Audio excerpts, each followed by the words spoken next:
Good morning, students of class 3rd. I am Mamta Joshi from TT Public Senior Secondary School, and today we are going to continue lesson 4 States of India part 2. Children, this is your SST book. Please take out your books whenever I am reading and explaining you the chapter.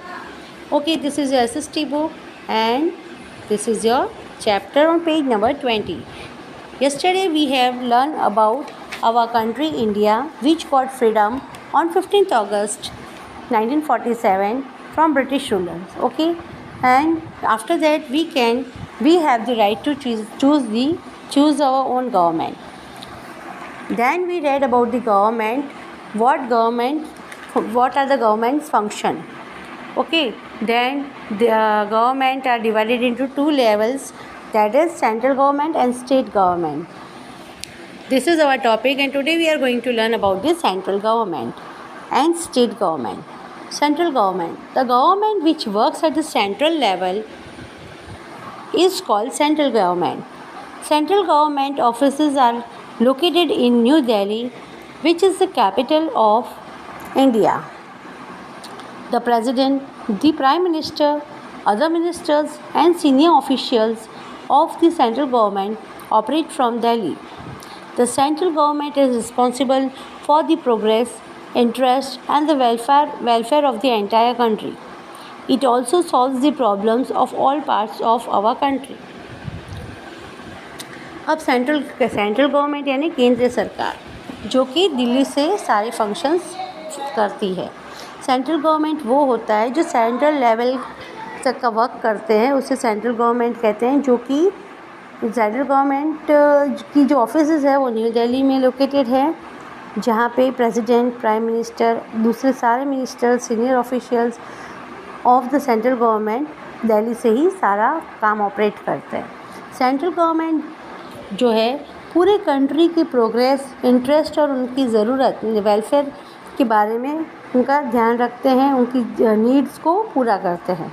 और country के सारे parts में कहीं भी कोई भी state में कोई भी प्रॉब्लम होती है तो वो सॉल्व करते हैं. This is the work of the central government. Okay, now we will learn about the state government.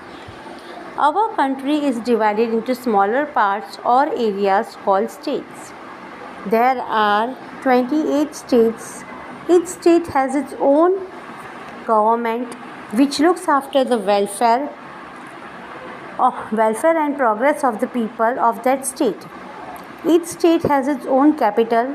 The governor, the chief minister and the other ministers of a particular state government has their offices in the capital of that state. Rajasthan is the largest state in India. Goa is the smallest state in India. Uttar Pradesh is the state which has largest population, while Sikkim has the lowest population. हमने अभी central government के बारे में पहले पढ़ा, अब हम state government के बारे में पढ़ रहे हैं. स्टेट गवर्नमेंट जो है अब अपनी कंट्री जो है छोटे छोटे हिस्सों में डिवाइड हुई है. अच्छे छोटे छोटे राज्यों में डिवाइड हुई है. जैसे कि अपनी स्कूल है, एक बड़ी स्कूल होती है, उसको क्लासरूम्स में डिवाइड करते हैं. वैसे ही अपनी पूरी कंट्री है जिसको स्टेट्स में डिवाइड किया हुआ है. ओके, अपनी कंट्री में कितने स्टेट्स है? 28 स्टेट्स है. और सारे स्टेट के अपनी खुद की एक सरकार होती है जो कि स्टेट के वेलफेयर और प्रोग्रेस के बारे में देख रेख रखती है. Each state has its own capital. सारे स्टेट का एक कैपिटल होता है.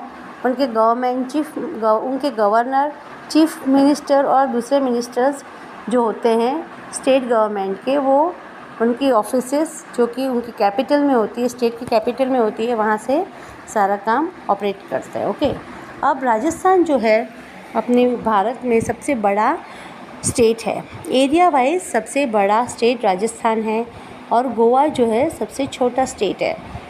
Area wise I am talking about area wise. और उत्तर प्रदेश जो है पॉपुलेशन में सबसे लार्जेस्ट है और सिक्किम जो है पॉपुलेशन यानी जनसंख्या में सबसे लोएस्ट है. ठीक है ना. ये है अपने स्टेट गवर्नमेंट का नॉलेज अपन को इस पैराग्राफ में मिलता है. और today will stop here. Tomorrow will learn about the Union territories another. Okay, today we'll stop here. Thank you. Have a nice day and take care, children.